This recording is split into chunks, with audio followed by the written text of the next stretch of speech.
Demi menguji kesetiaan, pria ini menyuruh pacarnya menaruh tangan di atas api. Dia menurut tanpa bergerak. Pria itu puas lalu pergi menelepon. Saking asyiknya, ia lupa pacarnya masih terpanggang. Saat menoleh, lengan pacarnya sudah hangus, tapi dia malah senang. Ini bukti robot pacar barunya patuh total. Ternyata dia robot seharga 18.000 yuan yang mirip manusia, bisa mencuci, masak, dan serba bisa. Cukup aktifkan lewat retina, lalu goyang kepala atau buka mulut. Robot itu akan secara otomatis menciptakan sebuah ingatan bahwa ia jatuh cinta padamu. Memiliki pacar yang begitu sempurna, keesokan harinya dia pun membawa Alice untuk pamer ke villa temannya yang kaya raya.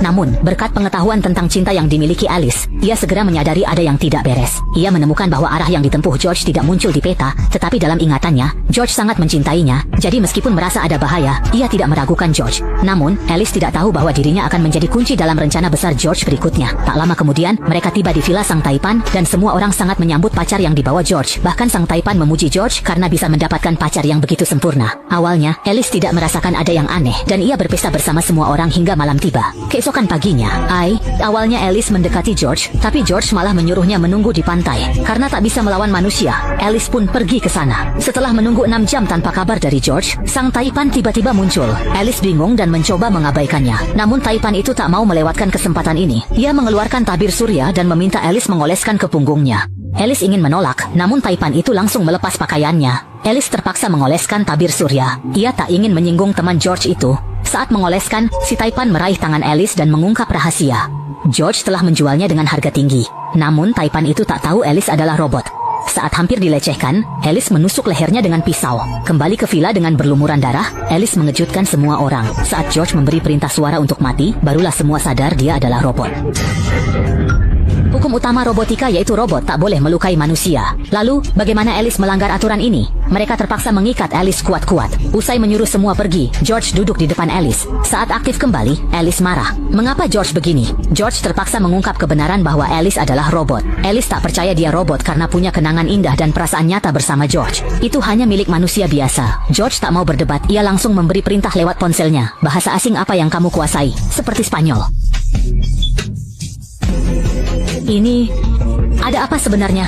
Alice pun sadar dirinya memang robot. Sebelum ia sempat memohon George melepaskan pacar si konglomerat, Kate memanggil George. Ternyata, pembunuhan ini konspirasi semua orang di sana demi uang puluhan miliar di brankas korban. Alice bisa melanggar 3 hukum robot karena George meretas programnya agar tak lagi terikat aturan tersebut. Kini, mereka hanya perlu memulihkan program Alice. Dengan menyerahkan Alice ke polisi, mereka bisa membagi uang itu tanpa khawatir.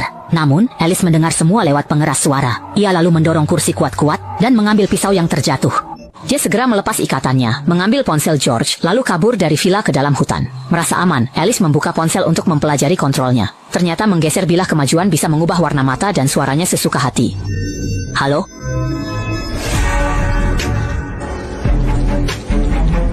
Halo?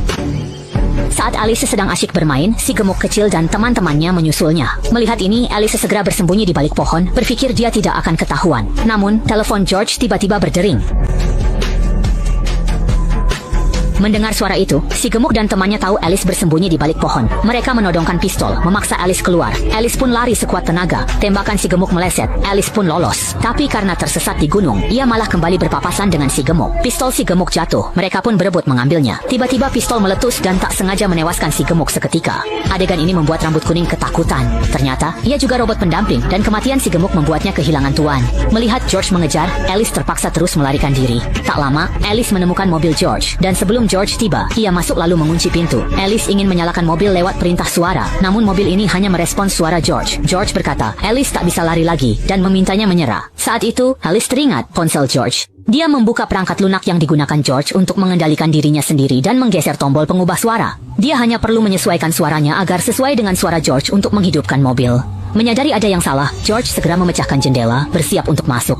Tetapi tak lama kemudian, Alice mengubah suaranya menjadi suara George. Berkendara pulang, berkendara pulang. Dengan begitu, Alice berhasil mengemudi dan lolos dari kejaran George dan yang lainnya. Tetapi George tidak menyerah. Dia segera mengambil ponselnya dan menelepon produsen mobil. Lalu setelah menjelaskan situasinya, dia langsung memaksa mobil itu berhenti dari jarak jauh. Peringatan, mobil ini dilaporkan dicuri dan dimatikan jarak jauh, lalu berhenti otomatis. Pintu mobil terkunci paksa. Karena kakinya terluka, Jack menyuruh robot gendut gendut menangkap Lisa. Namun sayangnya, kematian mendadak sang pemilik telah membuat si rambut kuning benar-benar mati total dan sama sekali tidak bisa menerima perintah dari orang lain. Karena itu, Jack terpaksa menggunakan sidik jari si gendut untuk memaksa mematikan dan merestart si rambut kuning. Jack memindai wajahnya untuk menjadi pemilik baru robot itu. Sementara Lisa, setelah keluar mobil, ditemukan polisi patroli. Polisi curiga bagaimana ia sampai di sini dengan tubuh berdarah. Saat Lisa ingin menjelaskan, polisi melihat pisau di mobilnya. Ketakutan, ia menodongkan pistol dan menyuruh Lisa ke kantor. Namun, Lisa justru lebih fokus pada bayangan di belakang polisi itu. Atas desakan Lisa, polisi baru menyadari si pirang yang kini fisiknya diatur Jack ke 100%. Sebelum bereaksi, polisi itu dihajar hingga babak belur. Si pirang lalu membawa Lisa ke Jack dengan mobil polisi. Melihat mayat di bagasi, Jack sadar rencana telah meleset. Rekannya pun ingin berhenti dan hanya menagih bagian uangnya.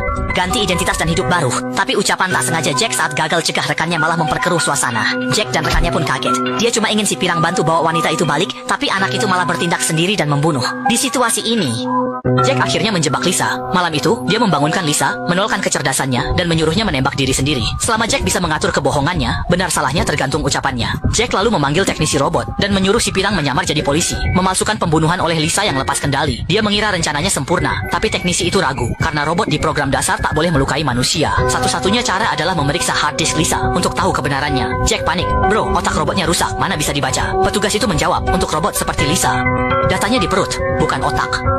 Jack bingung dan memutuskan habisi semua saksi agar rahasianya aman. Dia menyuruh si pirang menghadang jalan lalu menembak mereka. Satu tewas, si keriting kabur ke hutan. Saat itu, Lisa bangun dengan baterai penuh. Pakai tongkat listrik, dia menyelamatkan si keriting. Tapi, serangan itu tak mempan bagi si pirang yang sangat kuat.